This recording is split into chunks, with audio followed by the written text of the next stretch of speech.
નમસ્કાર, પ્રણામ, સ્વાગત છે તમારું અમારી યુટ્યુબ ચેનલમાં। મિત્રો, આજની કહાની એક સામાજિક અને જ્ઞાનવર્ધક અને માતાઓએ ખાસ સાંભળવા જેવી કહાની બનવાની છે। તો તમને વિનંતી છે કે આ કહાની અંત સુધી ધ્યાનથી સાંભળજો અને કહાની પસંદ આવે તો વિડીયોને લાઈક કરી અને કોમેન્ટ બોક્સમાં હર હર મહાદેવ લખી દેજો અને નવા મહેમાન હોય તો ચેનલને સબસ્ક્રાઇબ જરૂરથી કરજો। તો ચાલો શરૂ કરીએ આજની કહાની। પોતાના પતિના મૃત શરીર સામે બેસીને મંજુબેન શાંત નજરે જોઈ રહ્યા હતા। તેને હજુ સુધી વિશ્વાસ નહોતો આવતો કે તેમના પતિ મૃત્યુ પામ્યા છે, કેમ કે થોડાક કલાક પહેલા તો એમની સાથે વાતો કરી રહ્યા હતા અને તેઓ કહી રહ્યા હતા કે આપણને બંનેને તો મૃત્યુ પણ જુદા નહીં કરી શકે। અને ત્યારે મંજુબેને ગભરાઈને એના મોઢા પર હાથ રાખીને કહ્યું હતું કે તમે મૃત્યુનું નામ ન લ્યો, કેમ કે મૃત્યુનું નામ સાંભળીને મને ડર લાગે છે। ત્યારે તેના પતિ બોલ્યા, અરે તું પણ કમાલ કરે છે, એવું કઈ નથી હોતું કે મૃત્યુનું નામ લેવાથી મૃત્યુ આવી જાય, અને જો એવું થઈ જતું હોય તો આ દુનિયા એમને એમ જ ખતમ થઈ ગઈ હોત। આ બધી તો અંધવિશ્વાસની વાતો હોય છે, પરંતુ એ ક્યાં જાણતા હતા કે મૃત્યુની વાત તેમણે કરી હતી તે આટલી જલ્દી સામે આવીને ઊભી રહેશે, તેમનું ઘર આવી રીતે ઉજળી જશે। જ્યારે મંજુબેનના પતિ ઓફિસમાં બેઠા હતા અને કામ કરતા હતા ત્યારે જ તેને હાર્ટ એટેક આવ્યો અને એમની સાથે કામ કરવાવાળા કર્મચારીઓ તેને હોસ્પિટલ લઈ જવા માટે દોડવા લાગ્યા, પરંતુ હોસ્પિટલે પહોંચ્યા પહેલા જ એમનું મૃત્યુ થઈ ગયું હતું। આ જોઈને તેમના સાથી કર્મચારીઓ દુઃખી મનથી એમનું મૃત શરીર મંજુબેનને સોંપીને જતા રહ્યા। પતિનો મૃતદેહ જોઈને મંજુબેનને પોતાની આંખો પર વિશ્વાસ નહોતો થઈ રહ્યો। તેઓ લગાતાર એમની તરફ જોઈ રહ્યા હતા।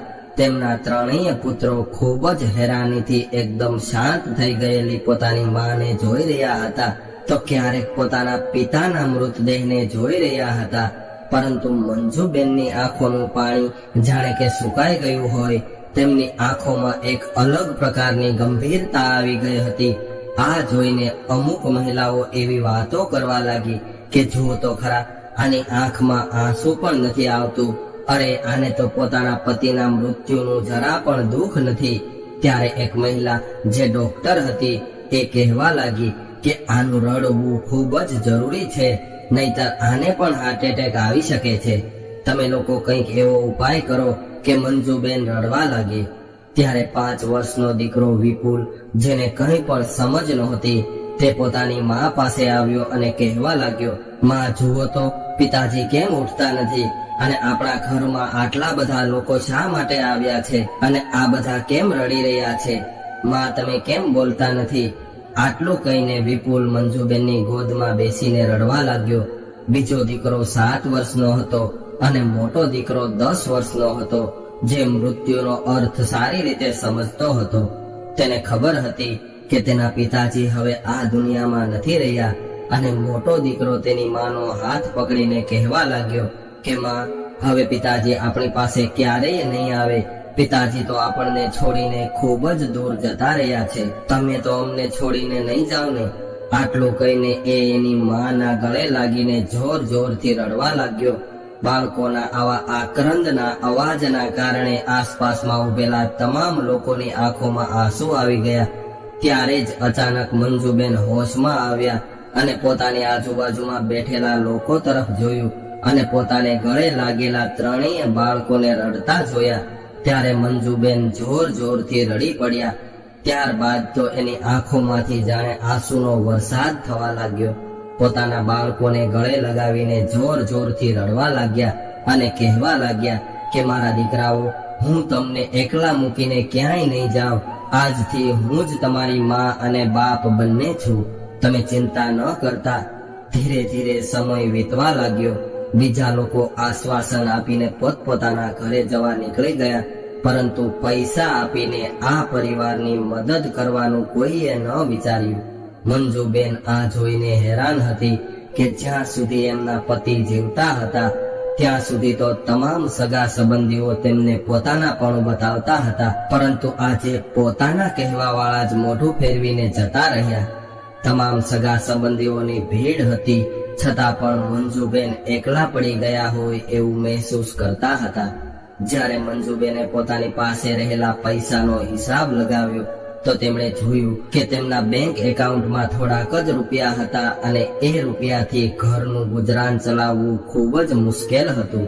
કેમ કે જે કાંઈ પૈસા એમના પતિએ કમાયા હતા એ પૈસા તો મકાન બનાવવામાં લગાવી દીધા હતા અને મકાન પણ એટલું મોટું નહોતું કે એને ભાડા પર આપીને થોડા પૈસા કમાઈ શકે.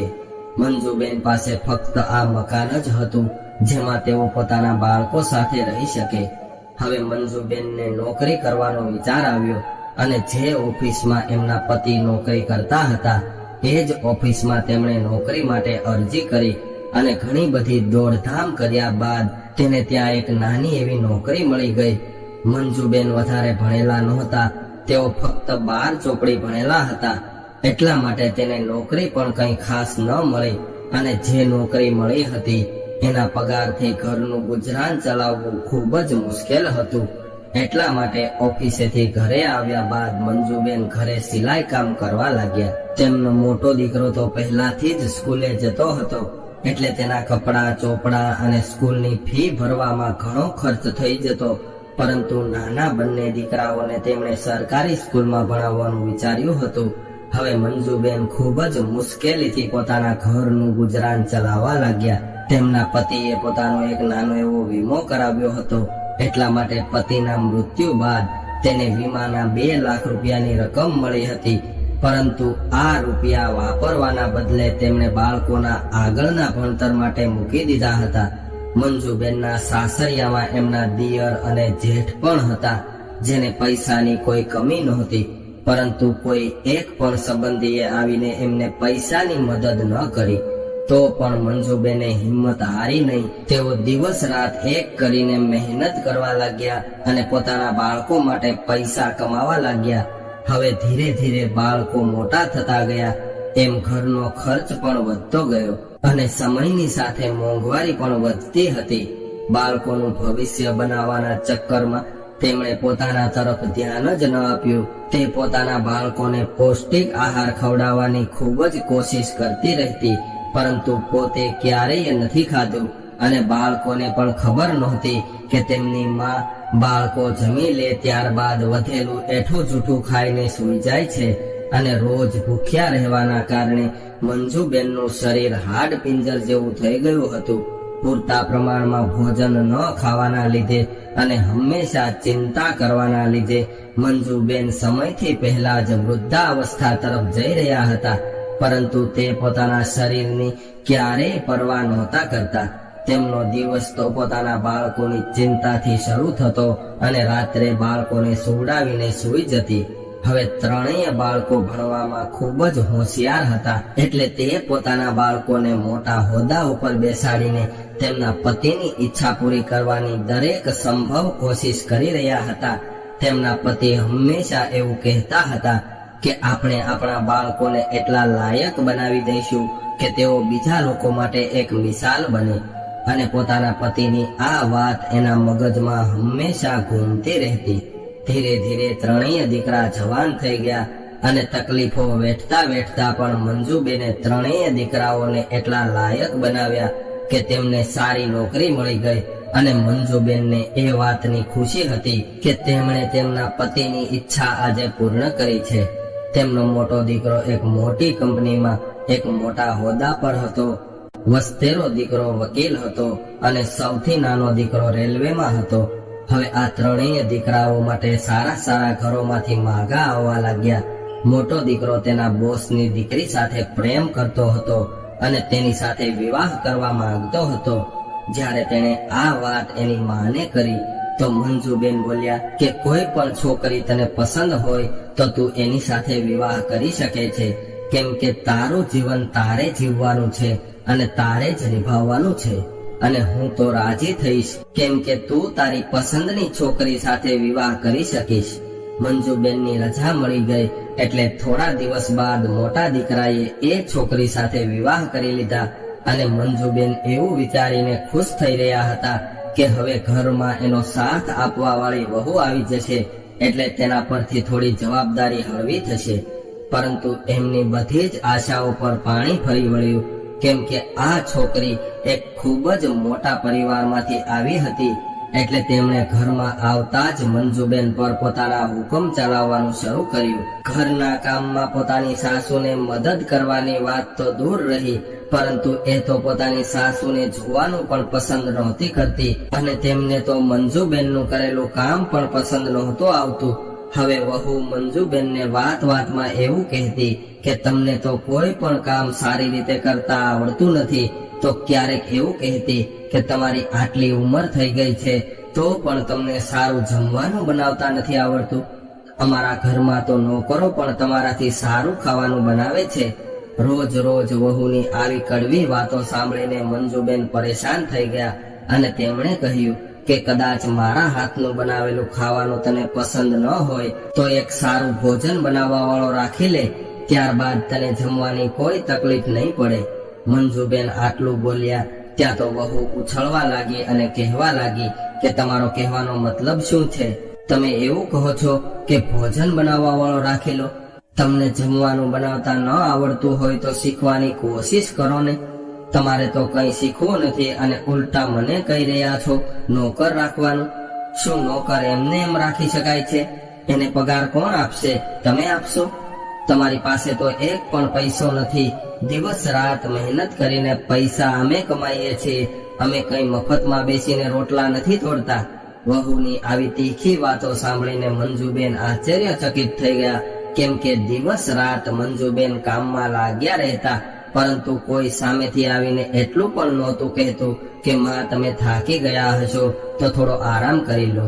ઘણી વખત તો દીકરો સામે હોય તો પણ વહુ મંજુબેનનું અપમાન કરતી હતી, પરંતુ તેને રોકવાના બદલે દીકરો મુખદર્શક બનીને સામે ઊભો રહેતો. ત્યારે મંજુબેન વિચારવા લાગતા કે આ બાળકો માટે મેં શું નથી કર્યું, કેટલું બધું સહન કર્યું છે, કેટલી મહેનત કરીને પાળી પોષીને મોટા કર્યા છે અને આજે આ બાળકો મને આવું કહે છે. મંજુબેન નિરાશ થઈ ગયા હતા, પરંતુ એના મનમાં એક આશા હતી કે મારા બીજા દીકરાના વિવાહ થશે અને વહુ આવશે તો એમની વહુ જરૂર સારી હશે. મંજુબેનને વિશ્વાસ હતો કે ભગવાન આટલા નિર્દય ન હોઈ શકે, પરંતુ જ્યારે બીજી વહુ આવી ત્યારે મંજુબેનનો આ વિશ્વાસ પણ તૂટી ગયો, કેમ કે બીજી વહુ તો મોટી વહુ કરતા પણ મોડર્ન હતી. એને તો પોતાની સાસુ સાથે રહેવાનું અને ઘરનું કામ કરવાનું તો બિલકુલ પસંદ નહોતું. એક દિવસ જ્યારે એની નાની વહુની સહેલીઓ ઘરે આવી અને હસી મજાક ચાલી રહ્યું હતું, એ સમયે જ મંજુબેન એમની સામેથી નીકળ્યા તો એની વહુએ એ સમયે તો કંઈ ન બોલી, પરંતુ તેની સહેલીઓના ગયા બાદ મંજુબેન પર તૂટી પડી કે તમારી હિંમત કેવી રીતે થઈ મારી સહેલીઓ સામે આવવાની? એ તો ભગવાનનો આભાર માનો કે મારી સહેલીઓએ તમને ઘરની એક નોકરાણી સમજ્યા હતા. કદાચ એને ખબર પડી જાત કે તમે મારા સાસુ છો તો મારી સહેલીઓ સામે મારી શું ઇજ્જત રહી જાત. અરે ભિખારી પણ તમારાથી સારા કપડાં પહેરે છે, કંઈક સારા કપડાં પહેરવા શીખો. હવે તમે મારી વાત કાન ખોલીને સાંભળી લ્યો કે મારા સગા સંબંધીઓ અથવા મારી સહેલીઓમાંથી કોઈ પણ આપણા ઘરે આવ્યું હોય ત્યારે તમે રસોડામાંથી બહાર નહીં નીકળતા. આ બધું વહુએ દીકરાની સામે જ કહ્યું હતું. મંજુબેન મનમાં વિચારી રહ્યા હતા કે મારો દીકરો આ બધું સાંભળીને એની પત્નીને ચૂપ કરાવશે અને કહેશે કે આ મારી માં છે, એની સાથે તારે ઇજ્જતથી વાત કરવી જોઈએ. પરંતુ ઉલટાનો દીકરો પણ મંજુબેન પર તૂટી પડ્યો અને કહેવા લાગ્યો કે સાચું કહ્યું છે મારી પત્નીએ, તમારે અમારા લેવલનું ધ્યાન રાખવું જોઈએ. જેવી રીતે તમે રહો છો, જેવા કપડાં પહેરો છો, એનાથી તો તમે એક નોકરાણી જેવા લાગો છો. પોતાના જ દીકરાના મોઢેથી આવી વાતો સાંભળીને મંજુબેન હેરાન રહી ગયા. આજે તેને પોતાની પરવરિશ પર શરમ આવી રહી હતી. મંજુબેન મનમાં એવું વિચારી રહ્યા હતા કે દીકરાને અત્યારે જ કહી દઉં કે તે ક્યારેય તારી માને એક સાડી પણ લાવીને આપી છે કે પછી કંઈક ખરીદવા માટે થોડા પૈસા પણ આપ્યા છે? જે કાંઈ પણ મારી પાસે હતું એ બધું જ મેં તમારી પાછળ વાપરી નાખ્યું છે. પહેલા તો હું સિલાઈ કામ કરતી હતી, પરંતુ હવે તો તમે એ પણ નથી કરવા દેતા, કેમ કે તમારી ઇજ્જત પર ડાઘ લાગે છે. અને આખો દિવસ હું ઘરમાં કામ કરું છું તો પણ તમારી આંખોમાં ખટકું છું. આ મકાન મારા નામ પર છે, જેમાં તમે લોકોએ 3 માળનું બિલ્ડિંગ ઊભું કરી દીધું છે, અને તો પણ મને આ ઘરમાં રહેવા માટે એક રૂમ પણ નથી આપી શક્યા. મારો પલંગ દાદર નીચે પડ્યો છે, અને તમને કોઈને એ વાતની ખબર પણ નથી કે ઠંડીમાં મારી શું હાલત થતી હશે. એનો તમે ક્યારેય વિચાર પણ કર્યો છે? મંજુબેન મનમાં ને મનમાં આવું બધું વિચારી રહ્યા હતા, પરંતુ એમની હિંમત નહોતી થઈ રહી કોઈને કંઈ કહેવાની, કેમ કે જેવી સ્થિતિમાંથી એ ગુજરી રહ્યા હતા, અને કદાચ તે કોઈને કંઈ કહી દે તો આનાથી પણ બદતર સ્થિતિ આવી શકે એમ હતી. હવે તેના સૌથી નાના દીકરાએ પણ પોતાની પસંદની છોકરી સાથે વિવાહ કરી લીધા અને અલગ ઘર લઈ લીધું, અને એ લોકોએ પણ પોતાના મોઢેથી એક વાર પણ મંજુબેનને એવું ન કહ્યું કે માં, તમે થોડા દિવસ અમારા ઘરે રહેવા આવો.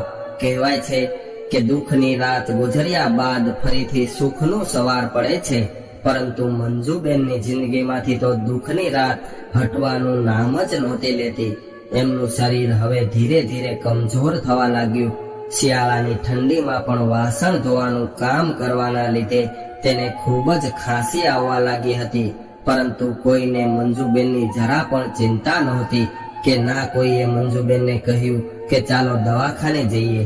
વહુઓ તો પરાઈ હતી, પરંતુ એમના દીકરાઓએ પણ એના તરફથી મોઢું ફેરવી લીધું હતું. જનરેશન ગેપનો વાયરસ આટલો બધો ફેલાઈ રહ્યો છે કે માતા પિતા અને દીકરાઓ જેવા લોહીના સંબંધોમાં પણ દૂરી બનવા લાગી છે.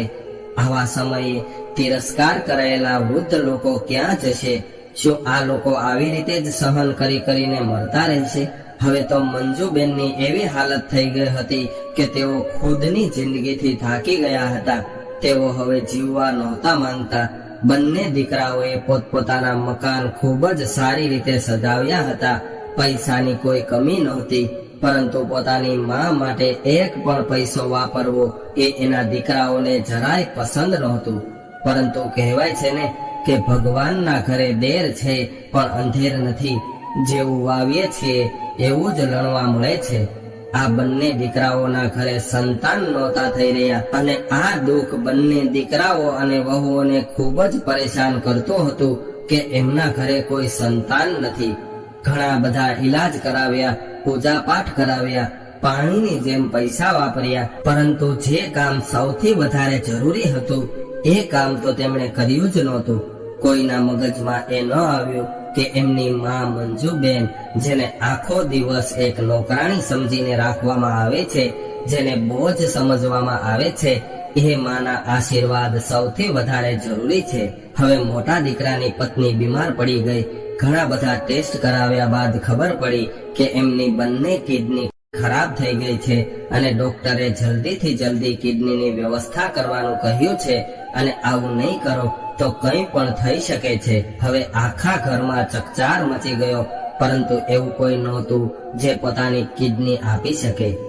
બધાયને પોતપોતાની પડી હતી. નસીબનો ખેલ તો જુઓ. જે વહુએ મંજુબેનને ખૂબ જ દુઃખ આપ્યું હતું, એ જ વહુ માટે મંજુબેન પોતાની કિડની આપવા માટે તૈયાર થયા.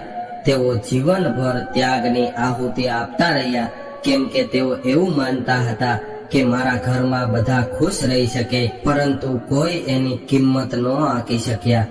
હવે એના પાડોશની મહિલાઓ આ બીમાર પડેલી વહુ પાસે જઈને કહેવા લાગી કે ખૂબ જ ભાગ્યશાળી છો તું, કે તને આટલી સારી સાસુ મળી છે કે તે રાજી ખુશીથી તને એમની કિડની આપવા તૈયાર થઈ ગઈ.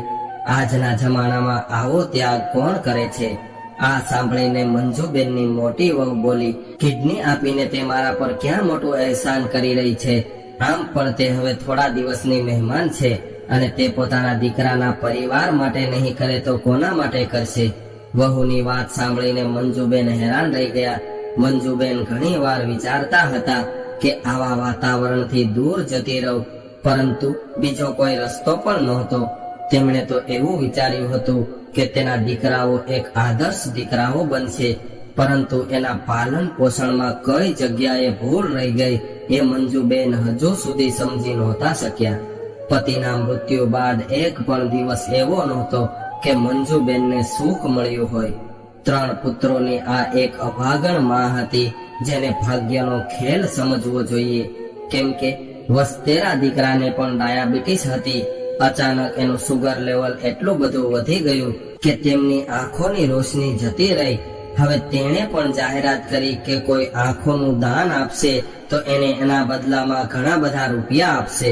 હવે આ લોકોએ એક પંડિતજીને પૂછ્યું તો એમણે કહ્યું કે મને એવું લાગી રહ્યું છે કે તમે લોકોએ કોઈનું ખરાબ રીતે દિલ દુખાવ્યું છે, તમને કોઈની બદદુઆ લાગી છે. પરંતુ આટલી બધી ઉથલ પાથલ થયા બાદ પણ કોઈની આંખ ન ખુલી. મંજુબેન પ્રત્યે કોઈના હૃદયમાં દયા પ્રગટ ન થઈ. કોણ જાણે કેમ મંજુબેનના નિર્મળ પ્રેમના ઝરણાને એમના દીકરાઓ અને વહુઓ જોઈ ન શક્યા. પોતાના દીકરાઓ અને વહુઓની આવી માનસિક સ્થિતિ જોઈને મંજુબેન સહન ન કરી શક્યા. એમની સામે જ એમની એક વહુ કિડનીની બીમારીના કારણે મોત સામે લડી રહી હતી, તો બીજો દીકરો પોતાની આંખોની રોશની ખોઈ બેઠો હતો. આ બધું જોઈને મંજુબેને એક નિર્ણય કર્યો કે તે પોતાની એક કિડની એમની વહુને દાન કરશે અને એક આંખ પોતાના દીકરાને આપશે. પરંતુ આ દાન કરવાના વિષયમાં ડોક્ટરે કહ્યું કે કોઈ જીવિત વ્યક્તિ પોતાની આંખો દાનમાં ન આપી શકે. અને જ્યારે કિડની આપવા માટે ચેકઅપ કરાવ્યું તો ખબર પડી કે મંજુબેન તો જન્મથી જ એક કિડની પર જીવી રહ્યા છે, જેના કારણે તેઓ કિડની પણ દાન નહીં કરી શકે. ડોક્ટરે કહ્યું, માજી, તમારે તો એક જ કિડની છે અને એ પણ કાઢી લઈશું તો તમારું મૃત્યુ થશે. અને ડોક્ટરનું કામ બીજાનો જીવ બચાવવાનું હોય છે, કોઈનો જીવ લેવાનું નહીં. એટલે જીવિત વ્યક્તિની આંખો પણ દાન નહીં થઈ શકે. આવું જાણીને મંજુબેન નિરાશ થઈ ગયા અને પોતાના જીવન પ્રત્યે તો તેને પહેલાથી જ મોહ રહ્યો નહોતો, કેમ કે જેવી રીતે પોતાનું જીવન એ જીવી રહ્યા હતા તેનાથી તો મૃત્યુ ઘણું બધું સુખદાયક બની શકે એમ હતું.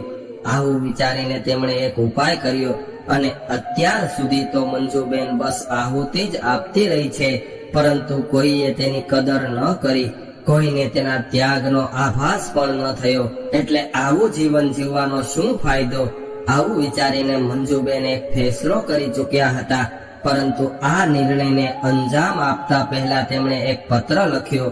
પત્ર લખ્યા બાદ તેમણે બાજુમાં પડેલી ઊંઘની ગોળીઓ તરફ જોયું અને બીજા દિવસે સવારે જ્યારે મંજુબેન પથારીમાંથી ન ઉઠ્યા તો ઘરના તમામ લોકો હેરાન હતા કે હંમેશા સૌથી પહેલા ઉઠવા વાળી માં આજે કેમ નથી ઉઠી.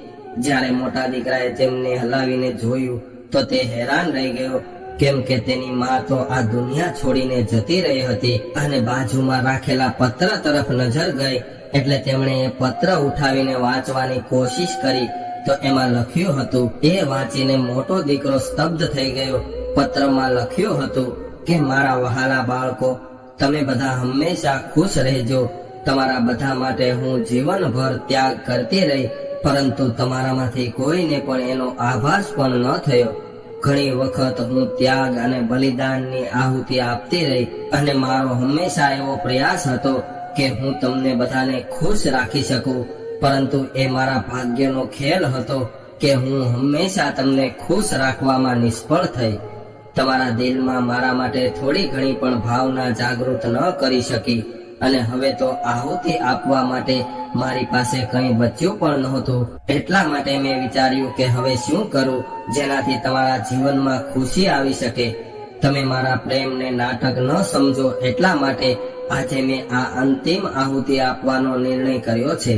અને આ મારી પૂર્ણ આહુતિ હશે, જેનાથી મારી આત્માને શાંતિ મળી જાય અને તમને લોકોને મારા ત્યાગ અને બલિદાનનો થોડો ઘણો પણ આભાસ થઈ શકે. તમને પાળી પોષીને મોટા કરવામાં મારી જોડી તો બિલકુલ ખાલી થઈ ગઈ છે.